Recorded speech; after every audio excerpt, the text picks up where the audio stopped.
Hi everyone, welcome to my channel. आज हम LR9 का जो रिम फ्रेम है उसका प्रोसेस पैरामीटर कैसे सेट करते हैं उसके बारे में बताने जा रहे हैं। और ये बताने से पहले एक चीज़ मैं बोलना चाहता हूँ। मुझे एक व्यूअर ने ये पूछा था ये LR9 में प्रोसेस पैरामीटर कैसे सेट करते हैं, और वो मेरे को इंस्टाग्राम में पूछा था।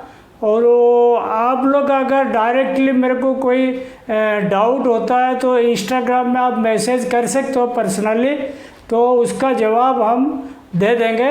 और वीडियो चालू करते हैं अभी। सबसे पहले देखिए LR9 AXL जो होता है ऑटो डॉपिंग का रिम फ्रेम है, वो बिल्कुल 1824 स्पिंडल तक भी आप ले सकते हो। लेकिन उसका जो डिस्प्ले का सेटिंग है बिल्कुल जैसे कि LR6 है, LR60 है, उससे बिल्कुल अलग है। बिल्कुल बहुत बढ़िया सिस्टम है उसमें, इसीलिए उसके बारे में मैं बताना चाहता हूँ। सबसे पहले देखिए उसमें मैंने एक रिम फ्रेम सिलेक्ट किया जिसमें 40 mm का रिंग डाया है और वो 170 mm का लिफ्ट है, और कप कंटेंट 65 ग्राम है। 100% पॉलिस्टर अपना चल रहा है। और इसको अपन जैसे अपन सेट करेंगे उसका प्रोसेस पैरामीटर कैसे सेट करते हैं उसके बारे में आपको बता देता हूँ। सबसे पहले देखिए इसमें ऑपरेटर सेटिंग में जाइएगा। ऑपरेटर सेटिंग में सबसे पहले कप डाया करेक्शन है। ये जो कप डाया करेक्शन है 1.3 लिखा हुआ, वो काउंट का हिसाब से है। और मटेरियल कौन सा टाइप का मटेरियल है उस हिसाब से है। रिंग डाया और लिफ्ट का भी उसका ताल्लुक रहता है। तो 1.3 जब लिखा जाता है तो 20 काउंट में समझ लो हम इसको 1.35 कर दिए। 1.35 कर देंगे तो डॉप हल्का हो जाएगा, मतलब कप कंटेंट कम हो जाएगा। ये ध्यान रखिए कप करेक्शन जो होता है अगर आप बढ़ाते हो तो डॉप हल्का हो जाएगा, डॉप लाइटर हो जाएगा। अगर घटाते हो तो हेवियर हो जाएगा। तो इसको सेट करने का एक ही तरीका है, जैसे कि आपको मैंने कप कंटेंट वाला टॉपिक में मैंने समझाया था। 40 mm का रिंग है तो उसमें 20 काउंट पॉलिस्टर चला रहे हो तो आपको कम से कम 38 mm का कप डाया होना चाहिए। अगर 1.3 पे आपने सेट किया तो जैसे डॉप फुल डॉप आएगा इसको लेके मेजरमेंट कीजिए कैलिपर में। 38 mm आ गया तो इसका मतलब इसका ये जो अपन भरे हुए सही है। अगर समझ लो 38 mm नहीं आया, 35 mm आया तो इसको थोड़ा कम कर देने का। कम कर देंगे तो ऑटोमेटिक कप कंटेंट बढ़ जाएगा। समझ लो वो 38 से प्लस आ रहा है, मतलब हैवी साइड आ रहा है, तो इसको और थोड़ा बढ़ा दीजिए। इसको एकदम से ज़्यादा बढ़ाना घटाना नहीं। अगर एकदम से कम कर दिया, समझ लो 1.3 की जगह आपने 1.2 कर दिया, 1.5 कर दिया, ज़्यादा घटा दोगी तो बहुत भारी हो जाएगा और रिंग कट भी हो जाएगा। तो इसको ध्यान रखिए, बिल्कुल ये ट्रायल एंड एरर मेथड में सेट करना। उसका बाद देखिए स्लिप परसेंटेज। स्लिप परसेंटेज के बारे में आपको पहले भी बताया था। जो स्पिंडल टेप होता है वो 100% स्पीड जो डिस्प्ले में डालते हो उतना लेता नहीं, उसमें 3 से 3.25% तक स्लिपेज रहता है। वो जो स्लिपेज रहेगा वो जेन्युइन है। तो इसको आप अगर स्लिपेज देखो, कभी कभी डिस्प्ले में इसको स्लिपेज कोई कोई 0 कर देगा। आप मेरा जो रिंग टू पैकिंग वाला जो डिफरेंस आता है, लसेज आता है, उसमें मैंने समझाया था। अगर समझ लो स्लिप वाला कोई 0 कर दिया उसमें हैंग बहुत ज़्यादा आ जाएगा, प्रोडक्शन बहुत ज़्यादा शो करेगा। मतलब 3% की जगह 0 कर दिया तो 3% एक्स्ट्रा पाई दिखाएगा, जो कि बिल्कुल फेक है और वो ओवर बुकिंग करने में मदद करता है। तो ये जो स्लिप है 3% है, और इसको अगर आप 3.5 तक ले लोगे आपकी अंडर बुकिंग रहेगा। और 2% भी रख सकते हो, 2 से 3% तक बढ़िया रहता, और 3% रहेगा सेफर साइड रहेगा। उससे कम करेंगे तो ओवर बुकिंग का चांस रहता है। ये HSTS लुब्रिकेशन, ये जो लुब्रिकेशन पॉइंट रहता है उसका फ्रीक्वेंसी है, कितना देर के बाद ऑपरेट होगा उसका है। OSTC पार्किंग लेंथ 300 मीटर डाला हुआ। OSTC क्या होता है, समझ लो ये फुल डॉप है, ये डॉप आने से पहले समझ लो अपन 2200 का लेंथ डॉप लेंथ भरे हुए, समझ लो यहाँ पे मतलब हो गया कितना 1900 हो गया एग्जाम्पल यहाँ पे। तो 1900 जब हो जाएगा अपन 2200 का फुल लेंथ भरे, 300 मीटर से पहले ओवरहेड एक साइड में जाकर अटक जाएगा, क्योंकि ओवरहेड अगर एक साइड में नहीं अटकेगा तो जब अपना रिंग रेल मतलब ऑटो डंपिंग का जो डफर होता है वो आगे आगे मतलब दोनों साइड फैलेगा, क्लोज होगा, तो उस टाइम क्या होगा वो ओवरहेड का नोजल वगैरह तोड़ देगा अगर बीच में रुकता है। इसीलिए किनारे में जाके रुकने से, चाहे ऑफ हैंड में हो या गियर हैंड में हो, कोई भी साइड में जाके रुके, इसीलिए उसका पार्किंग लेंथ रखते हैं। वो पार्किंग लेंथ भी जैसे मैंने 300 मीटर लिखा, कोई कोई 200 मीटर रखता है। जितना कम रहेगा उतना बढ़िया है, क्योंकि ओवरहेड का वर्किंग टाइम बढ़ जाएगा। बिल्कुल पार्किंग लेंथ नहीं रखना डेंजर है, पार्किंग लेंथ तो डालना ही है। ये आपकी ये वाला ख़त्म हो गया। उसके बाद देखिए इधर ये जो है ना काउंट का बताया, जैसे इसमें काउंट जैसे 20 काउंट भरे, ठीक है, और डॉप लेंथ 2200 मीटर भरे। 2200 मीटर कैसे भरे, डॉप लेंथ भरने का जो सिस्टम आपको स्पीड पैटर्न में मैंने समझाया था, उसमें देखिएगा अपन उसी हिसाब से भरे। ये 2200 का मतलब 20 काउंट के लिए ठीक है। उसके बाद TPI देखो 13.5 भरे, ये पॉलिस्टर के माल है, उस हिसाब से अपन TPI भरे। आपकी जो भी TPI आगे पीछे करना है इसमें डाल दीजिएगा। इसमें कोई गियर चेंज का सिस्टम नहीं है, इसमें TPI आप डाल दोगे अपना आप वो ले लेगा। और डीले ड्राफ्टिंग टाइम डाला 0.2 सेकेंड। वो डीले ड्राफ्टिंग टाइम क्या होता है इसके बारे में बता देता हूँ।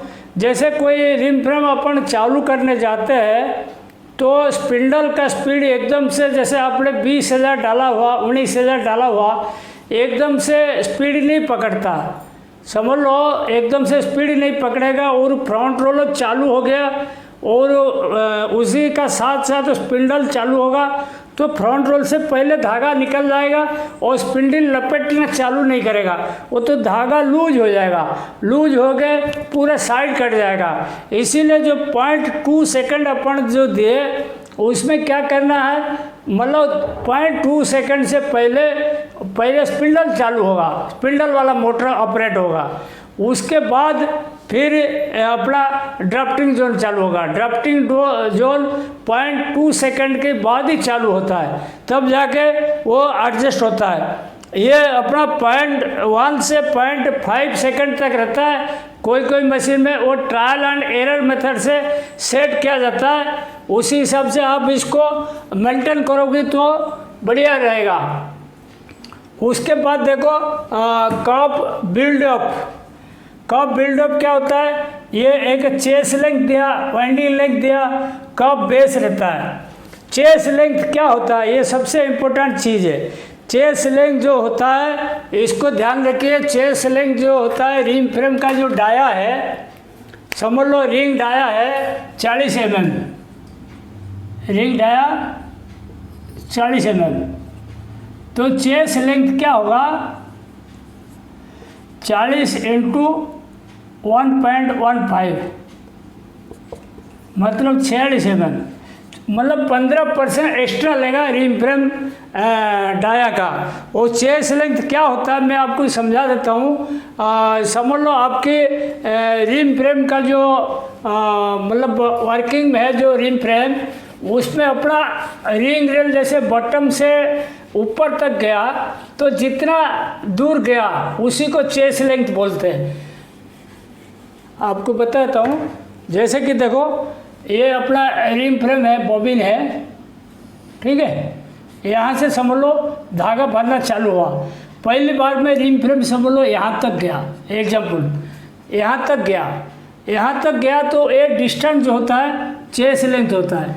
फिर अगली बार फिर यहाँ से गया, आगे तक गया इतना तक, फिर अगली बार यहाँ से आगे तक गया, ऐसे ऐसे ऐसे भर भर के जाएगा।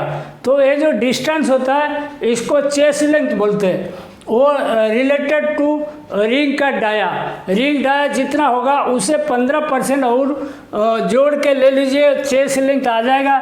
और चेस्ट लेंथ के बाद देखो अपना एक रहता है वाइंडिंग लेंथ। वाइंडिंग लेंथ क्या होता है, ये जो एक चेस्ट लेंथ में, जैसे मतलब समझ लो यहाँ से यहाँ तक एक बार रिंग फ्रेम नीचे से, रिंग रेल नीचे से यहाँ तक गया, वो हो गया चेस्ट लेंथ। वो इतना जाने में जितना धागा बॉबिन में मतलब लपेट दिया बॉबिन का ऊपर, उसी को वाइंडिंग लेंथ बोलते हैं। वाइंडिंग लेंथ मैंने 20 काउंट में 4.5 मीटर्स लिया हुआ। हर एक कंपनी अपनी रिम फ्रेम का काउंट के हिसाब से वाइंडिंग लेंथ देता है। फॉर एग्जांपल ये 20 में मैंने 4.5 ले लिया, और ऐसे ही 16 काउंट 18 काउंट में इसमें 3.9 मीटर ले लिया, ठीक है। 30 काउंट में 5.2 मीटर ले लिया, और 40 काउंट में 5.8 मीटर ले लिया। ये होता है वाइंडिंग लेंथ का एक स्टैंडर्ड रहता है। काउंट के हिसाब से आप चेंज कर सकते हो, और वर्किंग सेट करने के लिए उसको आप पॉइंट 2-3 पॉइंट ऊपर नीचे भी कर सकते हो। समझ लो कभी छल्ला उड़ने की दिक्कत आया, ब्रेकेज बढ़ा, तो वाइंडिंग लेंथ आप और ऊपर नीचे करके सेट कर सकते हो। उसके बाद देखिए कप बेस। कप बेस क्या होता है, ये देखो यहाँ से जैसे अपन धागा चालू हुआ, वो यहाँ से उसका कप बन गया यहाँ तक। ये जो है 65% लिखा, 60 जितना परसेंटेज कम करोगे उतना मोटा रहेगा। परसेंटेज जितना कम करोगे इतना मोटा रहेगा टॉप, मतलब ऐसे फुला हुआ रहेगा। ये जो अगर आप 85 कर दिया तो बॉबिन ऐसे हो जाएगा, पतला हो जाएगा।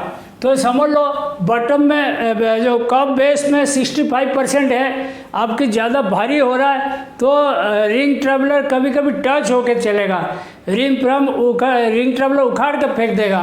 उस केस में आप थोड़ा हल्का कर सकते हो, 65 से 68 कर दिया, 70 कर दिया। जनरली ये 65 से 70 तक रहता है, और 68 तो बहुत बढ़िया रहता है, 68 65। और 85 तो कभी करना नहीं, बिल्कुल हल्का हो जाता है कॉप बेस, आपकी कॉप कंटेंट बराबर आएगा नहीं। तो ये कॉप बिल्डअप का हो गया, और काउंट और टिप्पे डालने का भी हो गया। इसको सब आप नोट करके रखिए, एक एक जो समझाता हूँ वो मैं मिटा देता हूँ ताकि कंफ्यूज नहीं हो। उसके बाद देखो एक आया ring rail movement. Ring rail movement क्या होता है, जैसे अपना LR6 का मशीन में देखना, उसमें अपना रिंग रेल जैसे बंद करते और उसके बाद चालू करते, तो बंद के टाइम में एक पिस्टन चालू होता है, इसको स्नार्लिंग बोलते। वो रिंग रेल को नीचे ले लेता है, नीचे लेके फिर नीचे रखता है। जब चालू करोगी तो धागा अपना टेंशन टाइट होकर रहेगा। और ये जो है लार्ज स्नार्लिंग, ये जो चीज़ होता है क्या होता है बता देता हूँ। जैसे अपना रिंग फ्रेम में आप चालू करते हो ना मशीन, खाली बॉबिन पे पहले रिंग रेल ऐसे ऊपर चला जाएगा एक बार, फिर नीचे आएगा, नीचे आने के बाद यहीं से चालू होगा।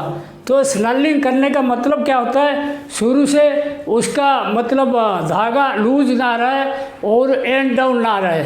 और स्नार्लिंग के लिए देखो ये जो दिखा मैंने लॉन्ग स्नार्लिंग जो है, यहाँ से डॉप स्टार्टिंग टाइम में ऊपर उठ जाएगा, फिर नीचे थोड़ा आएगा, फिर धागा चालू होता है। तो वो अगर टाइम डालेंगे तो देखो लॉन्ग स्नार्लिंग ऑफ पोजिशन, मतलब 110 mm गया, फिर नीचे आया।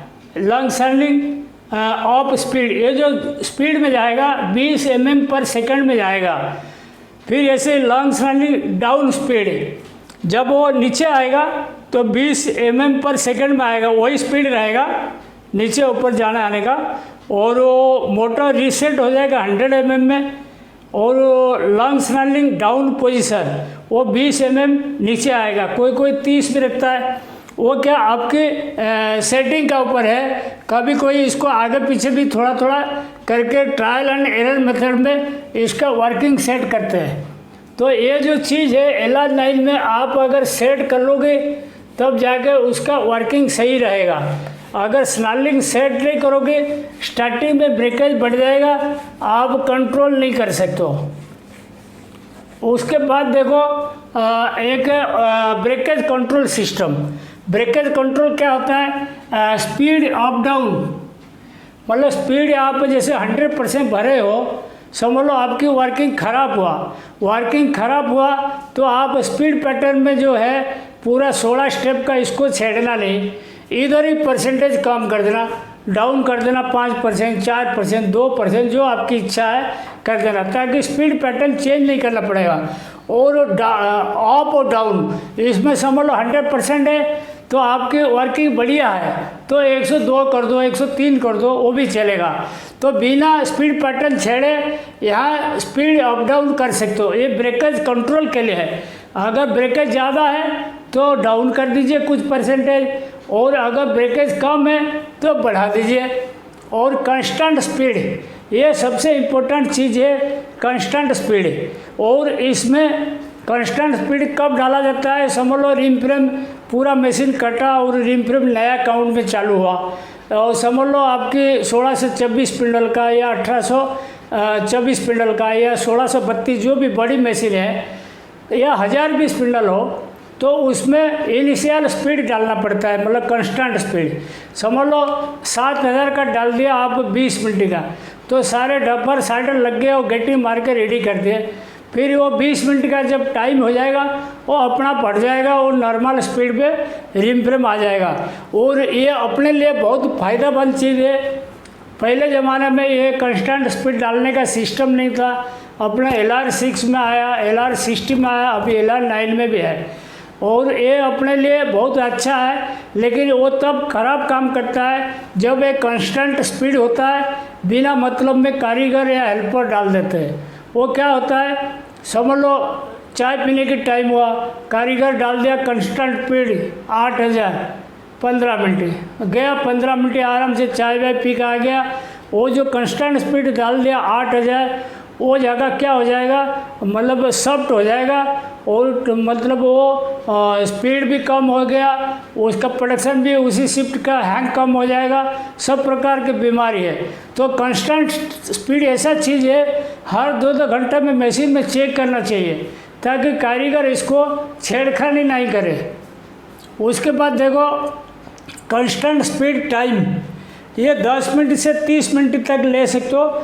जैसे कि आपकी समझ लो एक साइड कट गया या 1/4 साइड कट गया, एक साइड का मतलब आधा कट गया, तो कम टाइम लगेगा गेटिंग करने में। समझ लो पूरी मशीन है तो आधा घंटा, 25 मिनट, 20 मिनट, मैन पावर के ऊपर है तो कितना मिनट में आप डाल सकते हो। और जब स्लो टाइम डालते हो ना जो कांस्टेंट स्पीड, तब कप कंटेंट थोड़ा उठा देना। समझ लो 1.3 का अपन कप कंटेंट डाला हुआ एग्जाम्पल, और हम रिम फ्रेम चालू करने जा रहे हैं और कांस्टेंट स्पीड डालें 8000 में आधा घंटा डालें, तो उस टाइम क्या करना, 1.30 को 1.35, 1.4 ऐसे बढ़ा देने का। थोड़ा बढ़ा दोगे क्या होगा, डॉप थोड़ा हल्का हो जाएगा, क्योंकि स्पीड कम चलेगा, डॉप भारी हो जाएगा, भारी हो जाएगा तो रिंग कट होगा। तो इसीलिए जब भी कांस्टेंट स्पीड डालते हो तब इसका कप कंटेंट वाला जो कप करेक्शन वाला जो ये फिगर है इसको थोड़ा सा बढ़ा दीजिए। उसके बाद देखो ABC अप 100%, ABC डाउन 80%। ये ABC जो होता है एंटी बैलूनिंग जो होता है वो वाला नहीं है, ये होता है एक्चुअल ब्रेकेज कंट्रोल, मतलब ब्रेकेज कंट्रोल के लिए है। और इसमें अप का 100% है और डाउन का 80% है, और इसको हम आगे पीछे कर सकते हैं। इसको 100 से 110 तक ले सकते हैं, ये 80 से ऊपर 90 तक ले सकते हैं। इसमें क्या इतना तक रखेंगे तो अपना मतलब ब्रेकेज कंट्रोल रहेगा, उसे कम ज़्यादा करेंगे तो ब्रेकेज का दिक्कत हो जाता है। उसके बाद देखिए उसके बाद आया स्पीड पैटर्न का। स्पीड पैटर्न के बारे में तो मैंने 2-3 वीडियो डाल दिया था। इसको आप लोग पूरा बढ़िया से समझ जाओगे। फिर भी आपको इसमें डिस्प्ले में है तो मैं बता देता हूँ क्या होता है इसमें। देखिए स्पीड पैटर्न यहाँ पे जो दिया मैंने, ये 16 स्टेप का है। समझ लो 9000 से चालू हुआ, 9500 में 50 मीटर चला, 10,000 में 100 मीटर तक चला। ऐसे ही ग्रेजुअली बढ़ता रहेगा, स्पीड ग्रेजुअली बढ़ता रहेगा। और उसके बढ़ने के बाद समझ लो अपन 2200 का ड्रॉप लेंथ दिए तो 2200 यहाँ 15,500 में किए। मतलब यहाँ जो 2000 लेंथ आया यहाँ तक फुल स्पीड चला। उसके बाद लास्ट में अपन स्पीड कम किए, क्योंकि जब स्पीड कम करेंगे लास्ट में डंपिंग टाइम में ब्रेकेज कम रहेगा। बिल्कुल फुल स्पीड में डंपिंग नहीं करते, फुल स्पीड में डंपिंग करेंगे तो अपना ब्रेकेज बढ़ जाएगा। और समझ लो ऐसी हिसाब से स्टेप डाले तो एवरेज स्पीड अपना आप दिखाएगा। मैं आपको एग्जांपल के लिए बता दिया 14,500 इसमें एवरेज आया करके, लेकिन वो कैलकुलेशन करके देखिएगा कितना आ रहा है। और एवरेज स्पीड जब आप स्टेप डालोगे ना तो अपना आप दिखाएगा। वो आपको एग्जांपल के लिए मैंने 14,500 बताया। नेक्स्ट देखिए अपन LR9 के बारे में बता रहे हैं, प्रोसेस सेटिंग के बारे में। सबसे पहले देखिए इसमें स्टार्ट एंड स्टॉप सीक्वेंस जो होता है, मतलब स्टार्टिंग में क्या स्पीड में चालू होगा, कितना मीटर तक चलेगा, स्टॉप में क्या होगा, ये सब डिटेल बतानी है। समझ लो अपना एक रिम फ्रेम स्टार्ट स्पीड करेंगे 9000 RPM में अपन चालू किए, स्टार्टिंग में 9000 चला और ये हो गया 8500 RPM में स्टॉप स्पीड। मतलब जब बंद होने जाएगा तो स्टॉप स्पीड होगा 8500 में बंद होगा। और यहाँ रहता है रेफरेंस स्पीड, जो रनिंग में स्पीड चलता है वो दिखाएगा। और स्टार्ट लेंथ जो होता है 12 मीटर, 12 मीटर मतलब 9000 स्पीड में 12 मीटर तक चलेगा। तो इसका ये मतलब है। और इसको समझ लो आपकी कभी स्टार्टिंग में ब्रेकेज ज़्यादा होता है या छल्ला उड़ जाता है, कोई दिक्कत है, परेशानी है, स्टार्टअप ब्रेकेज ज़्यादा है, इसको थोड़ा आप कम कर सकते हो, स्पीड बढ़िया रहेगा, इसीलिए ये चीज़ दिया हुआ। उसके बाद देखो इनिशियल स्पीड, मतलब मशीन जब स्टार्ट होता है बिल्कुल जैसे अपन G51 में बोलते हैं डेल्टा स्पीड, ऐसे ही इनिशियल स्पीड 7500 RPM रखे। इनिशियल लेंथ 10 मीटर, 10 मीटर तक 7500 स्पीड चलेगा। ये रेफरेंस स्पीड जब आएगा जितना दिखाएगा चालू रहेगा वही दिखाएगा, ठीक है। उसके बाद drop speed 7000 RPM। Drop speed क्या होता है, ये ड्रॉप गिरने की टाइम में जो स्पीड में गिरेगा ड्रॉप, वो स्पीड रहता है कम से कम रहता है, कम से कम रहता है तो स्टार्टअप ब्रेकेज कम रहता है, ये उसका है। उसके बाद देखिए ये सबसे इम्पोर्टेंट चीज़ ये है अंडर वाइंडिंग स्पीड 90 mm/सेकंड। जब आपकी ड्रॉप भर गया और नीचे रिंग रेल आया तो अंडर वाइंडिंग जो होगा कितना स्पीड में होगा, 90 mm/सेकंड में होगा, बिल्कुल स्लो में घूमेगा, अंडर वाइंडिंग बराबर होगा। ये आप कम ज़्यादा कर सकते हो। अंडर वाइंडिंग पोजीशन -6 mm, ये चीज़ समझने वाली चीज़ है, आपको ये बता देता हूँ एक बार। समझ लो ये आपकी बॉबिन है, ये आपकी बॉबिन है, ये इसके बाद एम्प्टी बॉबिन समझ लो यहाँ से चालू हुआ।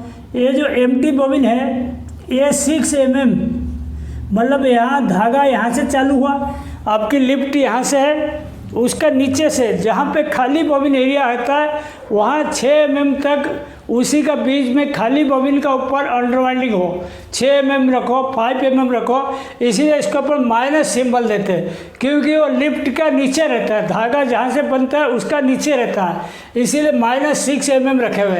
Under winding time 0.2 second. ये अंडर वाइंडिंग टाइम क्या होता है, जैसे समझ लो अंडर वाइंडिंग आपकी 5 कॉइल होता है, मतलब इतना लेंथ होगा चलेगा। समझ लो अंडर वाइंडिंग आपकी ज़्यादा करनी है तो अंडर वाइंडिंग टाइमिंग बढ़ा दो, 0.2 सेकेंड से बढ़ा दो। अंडर वाइंडिंग कम करनी है तो कम कर दो इसका टाइमिंग। उससे क्या होता है आपके अंडर वाइंडिंग, पहले देखो हर काउंट में हर मशीन में एक जैसा नहीं रहेगा। आप सेम काउंट चला रहे हो, कहीं 0.2 सेकंड रखना पड़ेगा, कहीं 0.3, कहीं 0.1, मशीन टू मशीन वैरी करेगा। तो इसको आप ट्रायल एंड एरर मेथड में आप इसको कम ज़्यादा कर सकते हो। टॉप बंच होता है 0 सेकंड। टॉप बंच जो होता है रिम फ्रेम में हम जनरली डालते नहीं, 0 डाल देते हैं, क्योंकि उसका टॉप बंच होता है जो ऑटो कॉर्नर या लिंक कॉर्नर में बंचिंग सिस्टम है वो करते हैं, इसलिए हम इसको नहीं डालते। और शॉर्ट स्नाल जो होता है बहुत इंपॉर्टेंट चीज़ है। समझ लो आपकी चलते चलते आपकी रिम फ्रेम यहाँ पावर कट हो गया या कोई बंद किया तो क्या होगा, इसका जो रिंग रेल है, रिंग रेल 5 mm डाउन हो जाएगा। ये शॉर्ट स्नाल के लिए समझा रहे हैं, 5 mm डाउन हो जाएगा। 5 mm जब रिंग रेल डाउन हो जाएगा तो धागा टाइट हो जाएगा। वो जब 5 mm में डाउन होके फिर आप चालू करोगे, धागा जो लूज था वो टाइट हो गया, बराबर धागा चालू हो जाएगा, एड्स ब्रेकेज नहीं होगा। और शॉर्ट स्नाल होता है, कभी पावर कट होता है, कभी आप मशीन बंद किया, उस केस में शॉर्ट स्नाल काम करता है। और लॉन्ग स्नाल जो होता है वो डब स्टार्टिंग में काम करता है, पेटी बिल्कुल ऊपर जाएगा फिर थोड़ा नीचे आके चालू होता है, वो चीज़ है। तो शॉर्ट स्नाल बिल्कुल अलग है, लॉन्ग स्नाल अलग है, इसको कंबाइंड मत देखना। और ये आपकी LR9 के बारे में, डिस्प्ले में बारे में सारी जानकारी दे दिया गया। आप इसको ट्रायल एंड एरर मेथड से कर सकते हो, आगे पीछे करके ट्राई कर सकते हो। आपको जितना खुद अपने हाथ से करोगे उतना प्रैक्टिस बढ़ेगा, आपको बढ़िया लगेगा सेट करने में। और सबसे सिंपल है, वर्किंग सेट करने में बहुत बढ़िया मशीन है। और मैं उम्मीद रखता हूँ ये वीडियो आपको बहुत अच्छा लगेगा। और आप देखने के बाद इसको ज़रूर लाइक कीजिए और इंस्टाग्राम में मैसेज कीजिए मेरे को, कोई दिक्कत है पर्सनली मैसेज कीजिए। Thank you.